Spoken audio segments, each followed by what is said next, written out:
大家好，အားလုံးပဲမင်္ဂလာပါရှင်။ Shan Chinese Corner နဲ့ကြိုဆိုပါရစေ။ဒီဗီဒီယိုမှာတော့ Shan က Harbin Normal University မှာ one semester language program တက်ခဲ့တော့ဘာတွေသင်ခဲ့ရလဲဆိုတာကိုပြောပြမှာဖြစ်ပါတယ်။ပထမဆုံးအနေနဲ့ Shan တို့ Harbin Normal University မှာတက်တုန်းကကြတော့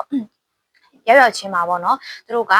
HSK ကိုယ့်ရဲ့ HSK လက်မှတ်အောင်လက်မှတ်နဲ့အခန်းကြီးကိုခွဲပါတယ်ကိုက HSK 3အောင်ကြီးလျှောက်ထားရဆိုရင်3အောင်ပြီးတော့လာတက်တဲ့လူတွေကိုတစ်ခန်း4အောင်ပြီးတော့လာတက်တဲ့လူတွေကိုတစ်ခန်းအဲ့လိုမျိုးခွဲတယ်ပေါ့နော်အဲ့တော့ Shan က4အောင်ပြီးသွားတာဆိုတော့4အောင်ပြီးတော့လာတက်တဲ့လူတွေကိုတစ်ခန်းထားပါတယ်အဲ့တော့အခန်းတိုင်းမှာကတော့မတူပါဘူးသင်တဲ့ဘာသာရပ်ကသူကသူ3အောင်ပြီးလာတက်တဲ့လူတွေဆိုရင်သူသင်ရိုးတက်တက်ရှိရဘာသာရပ်လည်းမတူဘူးပေါ့နော်4အောင်တဲ့လူတွေဆိုရင်သင်ရိုးတက်တက်ဘာသာရပ်လည်းမတူဘူး5 6လည်းသူအတီးတီးရှိရပေါ့နော်တချို့တက္ကသိုလ်တွေကကျတော့ language program ကိုအဲ့ဒီ HSK မှာမဟုတ်ဘူးเนาะတချို့ကျောင်းတွေဆိုရင်သူကရောက်တဲ့အခါမှာဝင်ထပ်ပြီးတော့ဖြေခိုင်းတယ်ဖြေခိုင်းပြီးတော့မှကိုရတဲ့အမှတ်အပေါ်ကိုလိုက်ပြီးတော့သူတို့ကထပ်ပြီးတော့အတန်းတွေကိုခွဲခြားလိုက်တာပေါ့ကျွန်တော်တို့ကျောင်းကျတော့အဲ့လိုမျိုးမခွဲဘူးဒီတိုင်းပဲသူတို့က HSK လက်မှတ်နဲ့ပဲခွဲတယ်ခွဲပြီးတော့မှကိုတွေကိုတက်ခိုင်းတယ်တကယ်လို့ပေါ့နော်ကိုတက်တဲ့အတန်းကအရန်လွယ်လွန်းနေအရန်ခက်လွန်းနေဆိုလို့ရှိရင်တော့အတန်းပြောင်းလို့ရတယ်ပေါ့အဲ့လိုနဲ့ကျွန်တော်တက်ရတယ်ပေါ့နော်အဲ့ဒီမှာရွှမ်းကြတဲ့အတန်းကကျတော့ B တန်းပေါ့ B ခန်းကိုကြားတယ်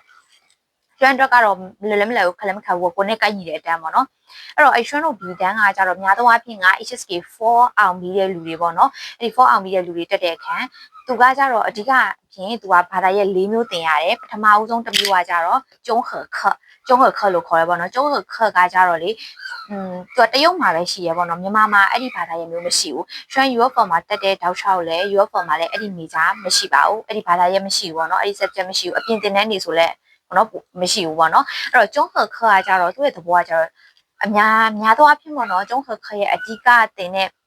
ဟာကကြတော့ grammar ကိုတင်တာပေါ့နော်သူက grammar ကဒီစာအုပ်ထဲမှာစာပိုက်တစ်ပိုက်ပါမယ်အဲ့စာပိုက်ထဲမှာဘယ်လို grammar မျိုးတွေသုံးထားလဲပြီးတော့ဒီစလုံးရဲ့အသုံးနဲ့ဒီစလုံးရဲ့အသုံးတွေကဘာကွာခြားလ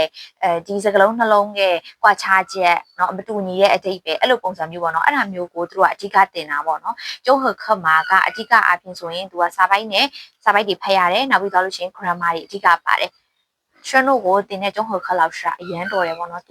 သူရှင်းပြတာအရန်ကိုရှင်းလေးနဲ့ grammar တွေဆိုရင်နားမလည်တာလုံးဝမရှိဘူးအဲ့ကြမှာကိုနားမလည်တဲ့တရုတ် grammar တွေကအကုန်လုံးနားလည်သွားတာမျိုးပေါ့နော်အဲ့တော့ရွှန်းတို့တင်ရတဲ့စာအုပ်ဆိုတော့ဒီစာအုပ်ပေါ့နော်ဒီစာအုပ်ကကြတော့ဒီစာအုပ်ရှိရဲနောက်ပြီးတော့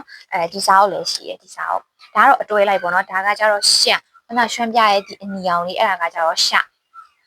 ဒီလိုစာအုပ်မျိုးနဲ့တင်ရတယ်စာအုပ်နှစ်အုပ်လုံးတော့မပြီးဘူးပေါ့နော်one semester ဖြစ်တဲ့အတွက်ကြောင့်မို့လို့ဒါပေမဲ့သူကတအုပ်နဲ့တဝက်ထီတော့ပြီးလိုက်ပါတယ်12ခန်းထီတင်လိုက်တယ်ပေါ့နော်သူကစာအတန်းတိုင်းအတွက်ကိုသူက PowerPoint PPT ပြင်ပြီးတော့သူက grammar တွေကိုတိတိကျကျတခုချင်းစီရှင်းပြရတယ်ပေါ့နော်အဲ့တော့ကျွမ်းအကြိုက်ဆုံးအတန်းကိုပြောပါဆိုလို့ရှိရင်ကျုပ်ခပဲနောက်ပြီးတော့ဒုတိယအတန်းကကြတော့ technique ကကြတော့ကျွမ်းတို့ဒီလိုစာအုပ်မျိုးလေးတွေပေါ့နော်စာအုပ်တွေကတော့ရှော့မှာမရှိတော့ဘူးပေါ့နော်တရုတ်ကနေပြန်လာတော့က KG ကမဆန်တော့လို့ပေါ့နော်အဲ့ဒီစာအုပ်တွေကိုထားခဲ့လိုက်ရတယ်တချို့စာအုပ်တွေအဲ့တော့အဲ့ဒီမှာ technique စာအုပ်တွေကပါသွားတယ် technique ကကြတော့ရှွန်းတို့အတန်းပိုင်းဖန်ကျူရန်တင်တာပေါ့နော် technique ကမြန်မာမှာတော့ရှွန်းတို့ကျောင်းမှာ UFO မှာ technique ရှိရယ် speak listening subject ရှိရပေါ့နော်အဲ့ listening မှာတော့ရှွန်းတို့သင်ခဲ့ရတာအကုန်လုံးကပေါ့အတန်ကိုပဲနားထောင်ရတာအတန်နားထောင်ပြီး ABC choice ကရတယ်နောက်ပြီးတော့အမှားအမှန်ဖြေရတယ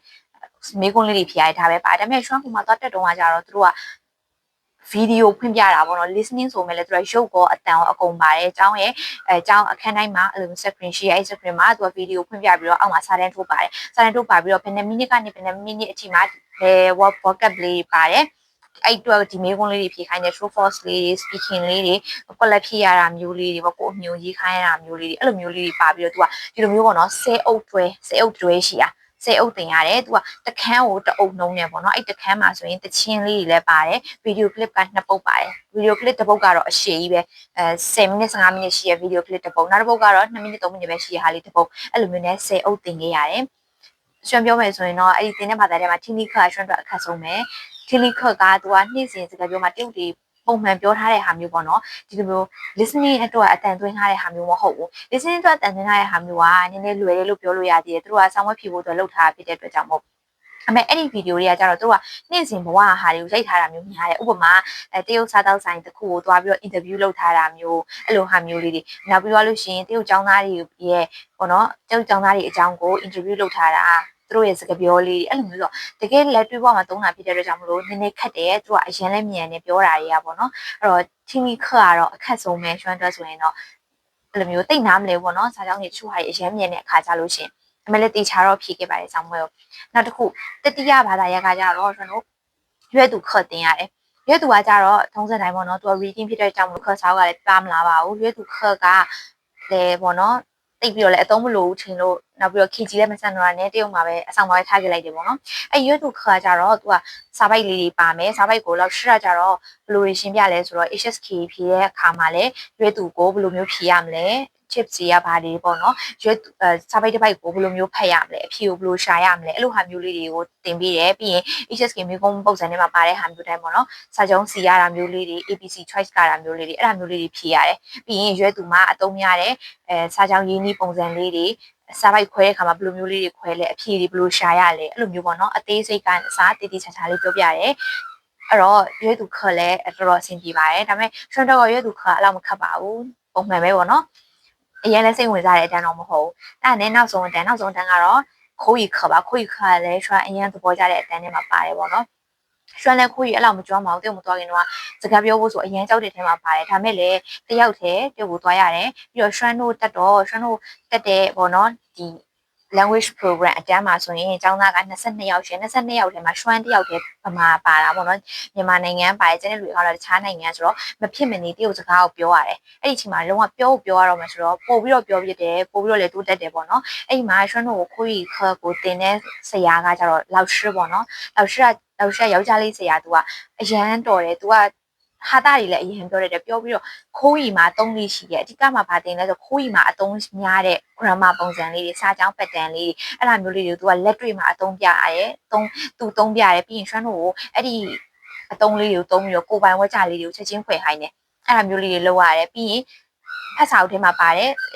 ခိုးကြီးမှာပါတယ်ပေါ့ conversation စကားပြောလေးတွေကိုကိုယ်စကားနဲ့ကိုပြန်ပြီးတော့ story telling လိုမျိုးပြန်ပြောခိုင်းတာမျိုးလေးတွေအဲ့ဒါမျိုး activities တွေပေါ့နော်နှစ်ယောက်တွဲလုပ်ရတဲ့ activities မျိုးလေးတွေအဲ့လို activities တွေအများကြီးလုပ်ခိုင်းတယ်အဲ့မှာပို့ပြီးတော့အခန်းထဲမှာလူတစ်ယောက်နဲ့တစ်ယောက်ကလည်းပို့ပြီးတော့ခင်သွားတယ်speaking level လည်းပို့ပြီးတော့တိုးတက်သွားတယ်ပို့ပြီးတော့ပြောဖို့ကောင်းတယ်ပေါ့နော်အဲ့ဒီအချိန်ဆိုလို့ရှိရင်ရွှမ်းကအဲ့ခိုးကြီးခေါ်လည်းတော်တော်ကြိုက်ပါတယ်အဲ့တော့ခွေခါလည်းတိတ်ပြီးတော့ခက်တဲ့ထဲတော့မပါဘူးပေါ့နော်ကျွန်တော်အဲ့၄ဘတ်ကပဲတိတ်ခါဆောက်ကဒီလိုပုံစံမျိုးပါအဲ့တော့ဒီကတော့တအုပ်လုံးတင်ရပါတယ်ကျွန်တော်1